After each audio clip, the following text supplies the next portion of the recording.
हर खबर आप तक सबसे पहले NS9 न्यूज पर। मनोज जी, मेरी शादी को भी 19 साल हो गए। इतना तो मैं भी सीख गया कि वाइफ को बोलने से कभी रोकना नहीं चाहिए। आप हिम्मत वाले हो, रोक रहे हो, लेकिन इन्हें भी दाद देनी होगी, रुकी नहीं। मैं बधाई देता हूं आपको भी, रंजीता जी और मनोज, जो कि अभी दल में आए हैं। लोक दल के विचारधारा को आप मजबूत करेंगे, मुझे विश्वास है। हमारे दल के पुराने कार्यकर्ताओं को आप पे विश्वास है। बधाई सभी कार्यकर्ताओं को देता हूं कि जैसा अभी रंजीता जी ने बताया, और आपको मालूम है कि ये मीटिंग कल शाम तक कहीं और होनी थी, जहां दूसरी व्यवस्थाएं थी, तैयारियां थी, और चंद घंटों में ही आप लोगों ने दोबारा वहां से तंबू उखाड़ करके यहां जमाया है और यहां के लोग जुटे हैं। आप सब बधाई के पात्र हैं और मेरे लिए बहुत बड़ा आशीर्वाद है। अभी इंडिया का मैच चल रहा है। मुझे जानकारी थी, मैं सोचा था 4 बजे से है, पता लगा रास्ते में चल रहा था कि 1:30 बजे से ही चल रहा है। तो मुझे शंका हुई कि कहीं नौजवान ऐसा ना हो कि टेलीविजन के आगे जमे हो, लेकिन आप सब नौजवानों को देख के लग रहा है कि आपने पिच अपनी यहीं जमा रखी है और इसी पिच पे हमें बैटिंग करनी है। सवाल लोनी का है, विकास कुंज में सभा चल रही है, लोनी के विकास के सवाल हैं। उन सवालों का उत्तर हमें और आपको ढूंढना है ना, तो यही हमारी पिच है। देश में जो राजनीति है, जो चर्चाएं चल रही हैं, उससे ज्यादा अच्छे लोगों का वास्ता नहीं रहा। मीडिया के चैनल कई गुना बढ़ गए हैं। मीडिया में पहले जब शो होता था प्राइम टाइम 7 बजे, 8 बजे, 9 बजे, न्यूज चैनल को लोग बड़े विश्वास के साथ देखते थे कि खबर है, खबर यानी हमें देश और दुनिया की जानकारी मिलेगी। लेकिन अब तो रंगीन चश्मे से दिखते हैं टेलीविजन पे, सबका अपना एक विचार है जो थोपे जाते हैं। पहले एक आदमी बैठता था कैमरा के सामने, अब 10 लोग अपनी अपनी छोटी छोटी खिड़कियों में होते हैं, एक दूसरे पे चिल्ला रहे होते हैं। तो मनोरंजन भी हो गया, वो खबर के नाम पे मनोरंजन ज्यादा है। और वो लोग डिबेट तय करते हैं कि किस मुद्दे पे आज चर्चा होगी, और किस मुद्दे पे चर्चा होगी कि बाहर से चीता आया है, वो गर्भवती है। यहां माथे पे लक्ष्मी और यहां माथे पे जो है गणेश जी की फोटो लगा दें केजरीवाल जी। ये इसी तरह की अनाप शनाप बातें, आपका कोई वास्ता इससे नहीं है। देखते रहिए उन खबरों को, और उन विषयों पर अगर आपको ज्यादा गंभीरता से उन्हें ले लोगे तो आप अपनी वोट खो दोगे। वोट आपके जमीनी मसलों पे होनी चाहिए। सभ्य समाज के लोग जानते हैं कि तरक्की कैसे होगी। पुरानी व्यवस्थाएं हैं, वो हमारी पहचान का हिस्सा हैं, लेकिन अब हमें अपने समाज को आधुनिकता से जोड़ने की जरूरत है। बिना शिक्षा के तो, उच्च शिक्षा के, अच्छी स्तर के शिक्षा के, हम अगली पीढ़ी को तैयार नहीं कर सकते। मैं जब गांव में जाता हूं तब भी बात कहता हूं, वहां भी लोग इस बात को समझते हैं जो खेती कर रहे हैं, क्योंकि वहां जमीनें घटती जा रही हैं खेती की और गुजारा नहीं हो पा रहा। और यहां शहर में आके भी मैं कह रहा हूं, क्योंकि लोनी तो वैसे ही तंग शहरी क्षेत्र है। नाम में आप बहुत बड़ा शहर हो, नगर पालिका है आप, दिल्ली के बिल्कुल समीप है, राजधानी से सटा हुआ इलाका है, NCR क्षेत्र का हिस्सा है। लेकिन यहां आके ऐसा लगता नहीं, महसूस नहीं होता कि एक ताकतवर देश के, लोकतांत्रिक देश के, उभरते हुए देश के राजधानी से सटा हुआ इलाका लोनी क्षेत्र का ऐसा अस्तित्व हो। ये बहता नहर इतनी सुंदर, मैं इसके जल स्तर को देख के आया हूं, वाह वाह वाह, क्या बहाव है।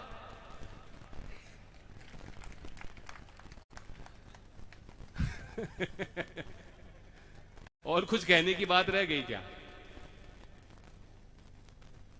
जलवायु प्रदूषण हमारे लिए घातक है। अब इसका दोष तो कुछ लोग चाहते हैं कि सिर्फ किसान को जाए, लेकिन अगर आपने यातायात के साधन जनमानस के लिए तैयार नहीं किए, सार्वजनिक यातायात, पब्लिक ट्रांसपोर्ट का कोई विकल्प ही लोगों पे नहीं है, तो क्या करेंगे? वो अपनी मोपेड चलाएंगे, स्कूटर चलाएंगे, मोटरसाइकिल चलाएंगे, गाड़ी चलाएंगे, तेल फूकेंगे। अब आप बताइए, यूपी रोडवे की कोई हालत है क्या? बसें बिल्कुल चलने लायक नहीं, रास्ते चलने लायक नहीं।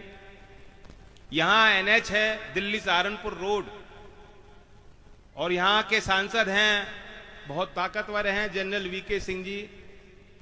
बहुत बड़ी मतों से आप उनको जिताकर भेजते हो। बल्कि पिछली बार तो चर्चा ये चली थी कि मोदी जी से ज्यादा उनका मैंडेट बड़ा मिल रहा था और उनकी काउंटिंग बंद करा दी गई थी कि कहीं नुकसान ना हो जाए उनको।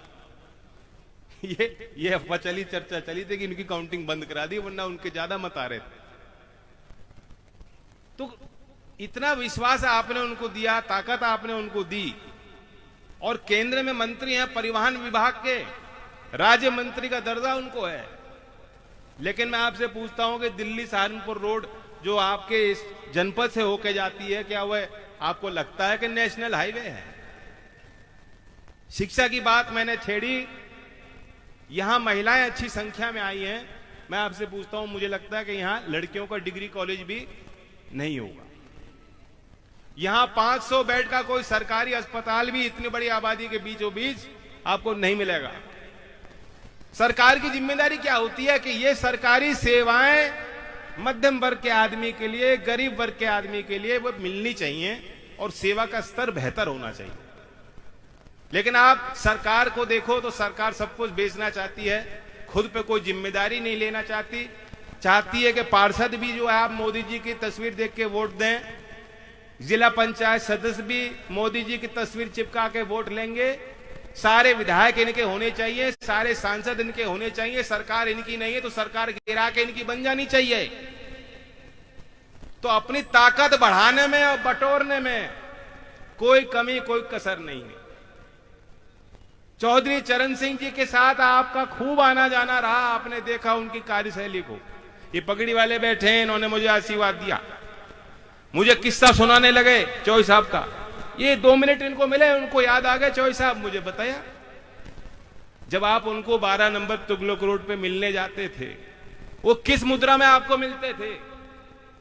वे नीचे जमीन पे बैठ के अपने मेज पे या तो कुछ लिख रहे होते थे या पढ़ रहे होते थे। ये उनका स्तर था, वो काम पे निरंतर जमीन पे बैठ के वो काम कर रहे होते।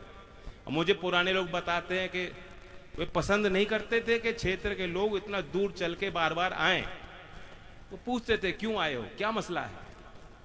और अगर कोई कह दे जी मैं तो ऐसे ही आया, तो कभी कभी डांट पड़ जाती थी, इतना खर्चा क्यों किया तुमने? और लोग कहते हैं कि जैसे वो कमरे में गए उनसे मिलने और उन्होंने ये ऐसे आंख उठा के उनको देखा तो आदमी समझ जाता था आज शायद डांट पड़ने वाली है, इतनी व्यस्तता होती थी। लेकिन आज आप देखो हमारे प्रदेश में मुख्यमंत्री घंटों पूजा पाठ करते हैं, देश के प्रधानमंत्री पे इतना समय है कि दिन में 5-6 बार तो कपड़े बदलते हैं, प्रचार रुकता ही नहीं है। आपदा में अवसर बनाओ, आपदा को भी अवसर बना दिया और इतना प्रचार करते हैं, इतना प्रचार करते हैं। मुझे बड़ा ताज्जुब हुआ, कल प्रधानमंत्री का बयान सुना, मैं कहा कि मैं चाहता तो मैं अपनी तस्वीर छाप देता चारों तरफ, मैं भी विज्ञापन दे सकता था अपनी तस्वीर के साथ। अनाज के बोरी पे इनकी फोटो लग रही है, आपने टीका लगाया उस सर्टिफिकेट पे, देश में किसी दुनिया में किसी देश ने ऐसा नहीं किया। आप टीका लगा रहे हो, वो सर्टिफिकेट पे मोदी जी की तस्वीर लग रही है। इन्होंने अपनी तस्वीर छपवाने में कोई कसर छोड़ी, खर्चा करने में कसर छोड़ी है, खूब रौनक रहती है इनकी। फिर भी क्या कह रहे हम तो बड़े सीधे साधे आदमी, गरीब आदमी, झोला उठा के फकीर आदमी चल पड़े। तो ये सब मार्केटिंग है, ये सब मार्केटिंग है। और जब आप प्रयास करोगे सवाल पूछने का, वित्त मंत्री महिला हैं, अभी आपने रंजीता जी को सुना, बेबाकी से अपनी बात रखी, वित्त मंत्री जी भी रखती हैं। लेकिन अपनी बात कहने में वे सक्षम है, लेकिन जब आप उनसे कोई सवाल पूछोगे तो जवाब नहीं देना चाहिए। जब उनसे पूछा गया महंगाई हो रही है, जवाब मिला कि मैं प्याज नहीं खाती। आज भारतीय रुपए धड़ाम से गिर रहा है। आप सरकार से अगर पूछोगे क्या हो रहा है, आर्थिक व्यवस्था चौपट क्यों हो रही है, नौकरियां नहीं मिल रही, जवाब मिलेगा अक्कड़ बक्कड़ बम्बे बो, 80-90 पूरे 100 से निकला दहागा, चोर निकल के भागा। कोई मतलब नहीं है। सुन लो, मनोरंजन होगा, तुकबाजी होगी, आपको अच्छा लग सकता है, बात अच्छी लग रही है, मुस्कुरा रहे हो बात सुन के क्योंकि बचपन की यादें हमारी, लेकिन कोई मतलब तो नहीं है इसका। कोई सार नहीं, कोई मतलब नहीं, कोई सर नहीं, कोई पैर नहीं। तो ये लोग आपको उलझा के रखेंगे और यहां की जो मूलभूत सुविधाएं हैं, जो सवाल हैं आपके रोजी रोटी के, आपके जीवन के संघर्षों के, उनका कोई हल पेश ये करने वाले नहीं 2015 में। और हम भूल भी जाते हैं, हमारी जनता इतनी भोली भाली है, हम तो खुद ही भूल जाते हैं। हमें खुद याद नहीं हमने 5 साल पहले वोट काहे को दी थी और क्या पूछें। 2015 में मोदी जी ने कहा था देश में 100 स्मार्ट सिटी बनाऊंगा, स्मार्ट सिटी मिशन, और अटल जी के नाम से भी शहरी विकास की योजना उन्होंने बनाई है। उन्होंने कहा था 5 साल में देश में 100 स्मार्ट शहर बन जाएंगे। आपने कोई जाके देखा है कोई स्मार्ट सिटी? अब तो 7 साल हो गए। 2022 तक किसान की आय दुगनी होनी थी, और तो और ताली और थाली बजाकर 2 हफ्ते में कोरोना भी खत्म हो जाना था। लोग सब भूल गए। ताली थाली कितनों ने बजाई थी? शर्म मत महसूस करना, हाथ उठा के बताओ ताली थाली बजाई थी। तो ये हमारी मासूमियत की निशानी है। मैं नहीं चाहता, आपका भलापन ऐसा ही रहना चाहिए। आप हमारे हो, हम लोग एक परिवार के हैं, मेरी जवाबदेही आपसे है। मैं चाहता हूं मेरे क्षेत्र का विकास हो, तरक्की हो। यही काम को लेकर चौधरी अजीत सिंह जी इतने व्यस्त रहते थे, 24 घंटे चिंता करते थे, बहुत कम वो सोते थे, सुबह सुबह उठ के इसी पे लग जाते थे काम। तो हमें और आपको भी मिलकर बहुत मेहनत करने की जरूरत है। मैं चाहता हूं लोकदल की एक पहचान है पुरानी, उस पहचान को आप मजबूत करें। और जैसा अभी अहमद ने कहा, बात तो सही कही, अभी 2 जगह उपचुनाव हो रहे हैं उत्तर प्रदेश में। तीसरी जगह भी 1 महीने पहले उसको सजा मिल गई थी, जिस विधायक को, वहां चुनाव नहीं होने दिया उन्होंने, और कोई सवाल नहीं पूछना चाह रहा था। लेकिन आज हो, अगले हफ्ते हो, 1 महीने बाद हो, 2 महीने बाद हो, चलो 3 महीने दे दिए, हमें भी ज्यादा समय मिल रहा है तैयारी करने का। और यहां भी मुजफ्फरनगर के खतौली के बहुत लोग रहते हैं लोनी में। मैं आपसे भी कहूंगा, आपको यहां नगर पालिका पे भी नजर रखनी है, और जब भी उपचुनाव घोषित होगा खतौली पे भी नजर रखनी है। और ऐसा काम कर देना यार लोनी में और खतौली में कि जब भाजपा वाले चुनाव बाद आए, उन्हें कहना भाजपा वालों तुम हारे नहीं, विपक्ष जीत गया, लोकदल जीत गया, तुम हारे नहीं हो। जैसे रुपया गिर नहीं रहा, वो तो डॉलर बढ़ रहा है, वैसा ही जवाब आप उनको दे देना। और हालात ऐसे हैं कि अभी मनोज जी बता रहे थे, संघर्ष तो बहुत किया है सबने, आप सबने संघर्ष किया, संघर्ष के रास्ते ही आगे अच्छे दिन हमें आएंगे, विश्वास कीजिए। और मैं यही कहूंगा कि पहले एक बहुत बड़ा हिस्सा यहां बागपत से जुड़ा होता, जो अभी कह रहे थे हमारे विधायक जी मदन जी, और हम लोगों का आना जाना भी बहुत ज्यादा रहता था। कुछ हमारी भी कसर कमियां रही हैं, और उसको भी मैं दूर करना चाहता हूं। और आप भी ऐसा काम करो। हमें यह तय करना है कि हम कैसी सत्ता चाहते हैं, कैसे जनप्रतिनिधि चाहते हैं। आज जो लोग हैं आपको लड़ने और लड़ाने बढ़ाने की बात करते हैं, और कुछ नहीं इनके पास एजेंडा। हम लोग भाईचारा की बात गांव में करते आए हैं, लेकिन अगर आप देखोगे, आपने भी गांव के जीवन को देखा है, परखा है, उस जीवन को आप अच्छी तरह समझते हो। वहां क्योंकि सदियों से बसावट है, एक दूसरे को अच्छी तरह लोग जानते हैं, वे भी लोग पुरानी परंपराओं में बंधे हुए हैं। वहां कभी सांप्रदायिक हिंसा आसानी से होती नहीं। आप तुलना करेंगे शहरी क्षेत्र में, यहां बहुत चंद मिनटों में अफवाह बन जाती है, पड़ोसी को जानता नहीं है, और यहां किस पहचान को लेकर आप अपने आप को व्यवस्थित करोगे?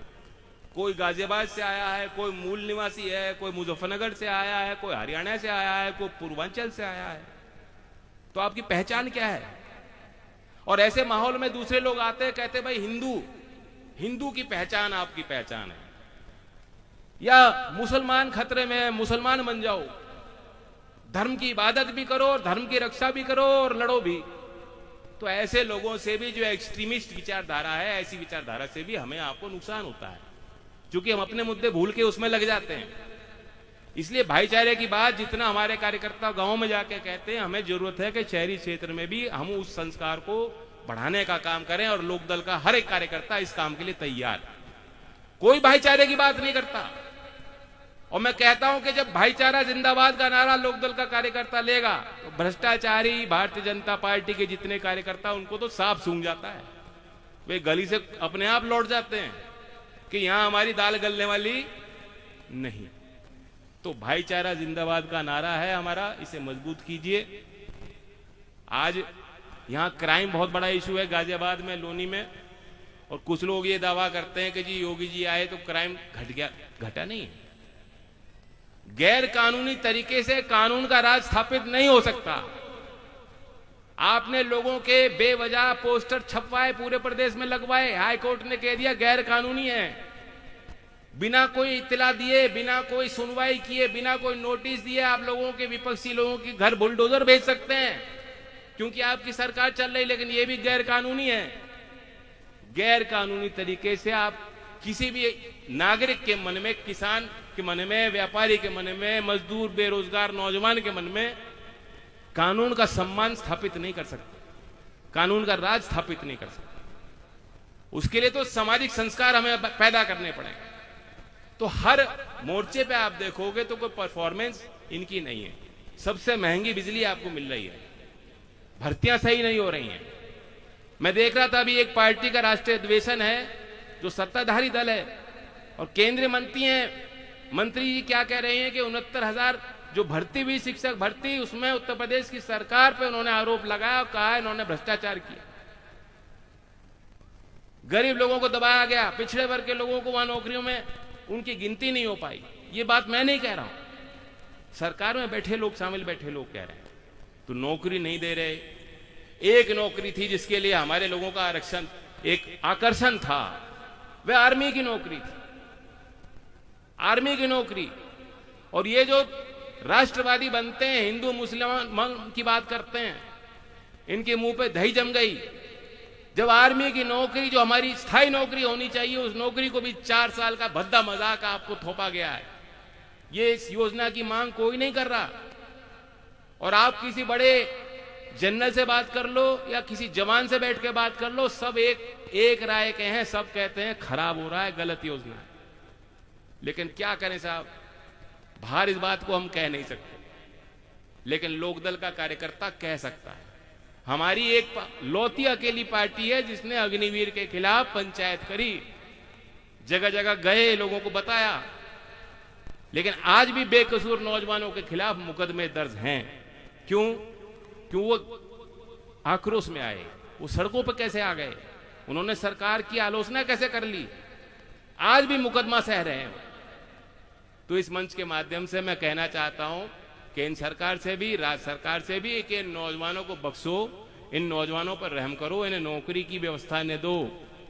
ये खुद जानते हैं, अपने दो पांवों पे खड़ा होना जानते हैं, ये आत्मनिर्भर हैं, इन्हें ज्यादा कुछ आपसे नहीं चाहिए, लेकिन इन नौजवानों की इज्जत करना सीखो। मैं फिर आपको धन्यवाद देता हूं, इतनी बड़ी संख्या में आप लोग आए हो, और उम्मीद करता हूं कि आप हमारे दल को मजबूत करेंगे। मनोज जी ने खूब मेहनत करी, हमारे यहाँ के जनप्रतिनिधि मदन जी रहे हैं, और जैसा कि खतौली में हो रहा है, मुझे लगता है कि आप सब चाह रहे होगे कि यहां भी हो जाए, क्योंकि यहां के विधायक ने भी कोई कसर तो छोड़ी नहीं है। हमारे परवेज मियां हैं साहब सिंह जी की बेटे, उनके साथ क्या गुल खिलाए दिल्ली में जाके, आपने सुनी ही बातें? क्या ऐसे जनप्रतिनिधि चाहते हो आप? अगर इस देश में कानून का काम हो, ईमानदारी से कोर्ट अपना काम करें, तो ज्यादा वक्त नहीं लगेगा, हफ्ते तो 2 हफ्ते में यहां भी जो उपचुनाव घोषित हो जाएंगे। लोनी में भी आपको दोबारा मौका मिल सकता है। तो नफरत की खेती करने वालों का अंत है, और इसलिए किसान का मेरे वर्ग को मजबूत किया जाए, चौधरी चरण सिंह जी की विचारधारा को मजबूत किया जाए, और लोनी के विकास और लोनी की तरक्की के रास्ते पे हम लोग लोनी के जनता के साथ कदम से कदम मिलाने के लिए तैयार हैं। धन्यवाद। जय हिंद, जय भारत। हर खबर आप तक सबसे पहले NS9 न्यूज पर।